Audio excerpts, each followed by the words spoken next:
Hello and welcome to your in-depth horoscope forecast for week commencing the 23rd of December. So your Christmas horoscope for the Sun or the Ascendant. If you've yet to subscribe to my channel, I'd be honoured if you did so now.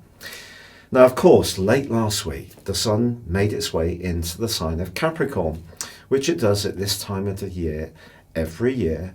But what makes this a particularly special week is the Sun is going to be combining with Jupiter, the planet of growth.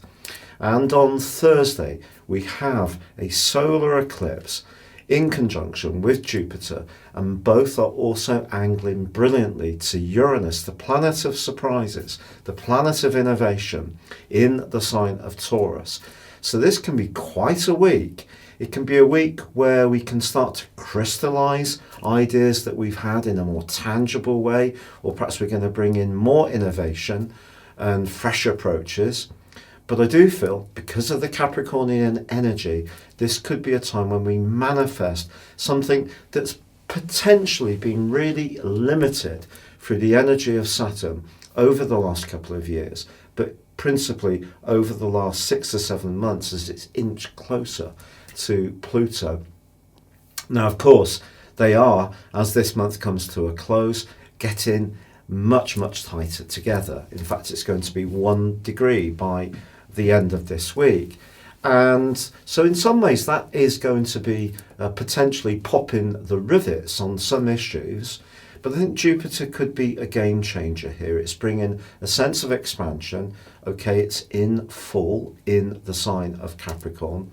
But I think what it does is it moderates the restrictive energies of Saturn, because Jupiter's expansive, but the Capricorn energy makes Jupiter more sensible. So we get an earthier approach to what we want to expand upon. So depending on where this conjunction on this solar eclipse occurs in your particular zodiac sign, then that's where the action's going to be over the next 6 months on the back of this lunation. Now, also this week, we're going to see a semi-sextile between Mercury and Mars. And on Christmas Day itself, Mercury's going to be combining with the moon in Sagittarius. So that's an interesting combination, isn't it? That should make us all jolly and upbeat. It's going to be important not to sort of be too blurty. We need to think before we speak with that combination. But also, I feel that Venus is square to Uranus, Venus in Aquarius on Monday and Tuesday, could see for some lucky folks a surprise attraction, a clinch under the mistletoe, or it could mean that something that's been kept quiet in a relationship could explode to the surface, and there could be some kind of irritation on the better end of the scale. At the worst end of the scale, it could be that someone wants to break out of a relationship, obviously at the worst point of the whole year, if it just isn't working for them anymore. So we do need to be mindful of that. And then as the week draws to a close, we do have Mercury moving on Sunday into the sign of Capricorn too.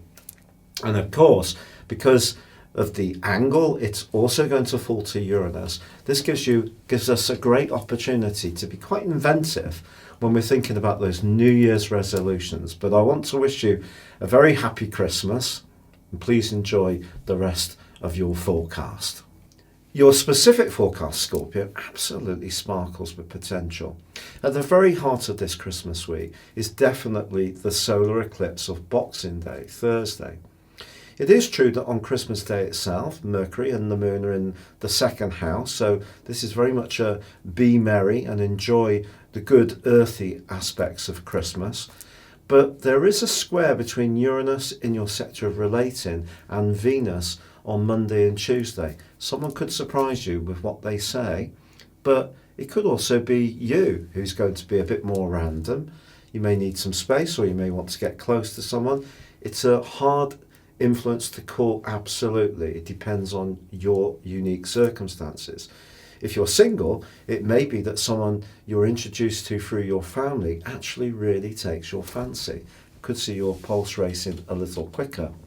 However, that solar eclipse on Thursday really is going to inspire you to be much more articulate, much more outgoing about your ideas and the things you want to achieve throughout 2020. Because Saturn has been quite a difficult influence for you over the last couple of years, if you've had any issues with restriction around your nervous system, your mobility, there's been tensions with neighbours or siblings, or you've felt tongue-tied or doubted your ideas, I think you're going to get a much greater sense of self-confidence flowing in. And that's going to be boosted hugely as this week draws to a close and Mercury pitches up into Capricorn too. It's been a real pleasure being with you. If you'd like to go beyond your zodiac sign and discover what 2020 will hold for you based on your personal birth data of time, date and place of birth, please see the link beneath this video. You can get the rest of this year free and 30% off. But for now, good luck and goodbye.